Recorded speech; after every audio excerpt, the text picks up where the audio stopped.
A $750 XRP by 2026. Is this possible? Well, we have people like Jake Claver, the CEO of Digital Ascension Group, who, by the way, was a speaker at SALT this year, putting in his name and reputation on the line saying this is going to happen. So let's take a look and see how that's going to happen. So if we have 100 billion XRP in existence, that slowly dilutes over time because the burn rate. We now have a limited asset that is more of a commodity that slowly dissolves as well, making it valuable. Of that 100 billion, 20 billion went to the founder and early contributors, giving the 80 billion to Ripple.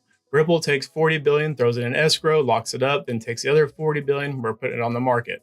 So now we have 40 billion that's really in true circulation or so. There is not an exact number yet, but we do have about 40 billion. So of that 40 billion, we know is subject to now XRP spot ETFs. Okay, so let's take a look at that. We have the Rex Osprey spot XRP ETF that sold 37 million one day. That's about the equivalent to 11.8 million XRP off the market one day off a small exchange. Now let's look at Vanguard. Vanguard is looking to get into the ETF market, which we know spot ETFs is going to have a high demand.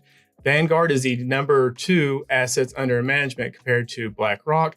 BlackRock 15 trillion, Vanguard 10 trillion. But Vanguard's CEO is the old person that was working at BlackRock who released the first Bitcoin ETF, spot ETF. Now he's at Vanguard doing the same thing. So now we look at BlackRock, Vanguard, Fidelity, CME Group, by the way, which reports in 4 months of their ETFs, they have the equivalent to 6 billion XRP in sales. Keep in mind, that's just the ETF. It's not a spot ETF, but if that was a spot ETF, we would have saw 6 billion from CME Group and then another million out of Rex. So you tell me, is that possible if BlackRock and Vanguard step in and start taking control? Could you see a massive supply shock to create $750 XRP by 2026? Let me know down in the comments.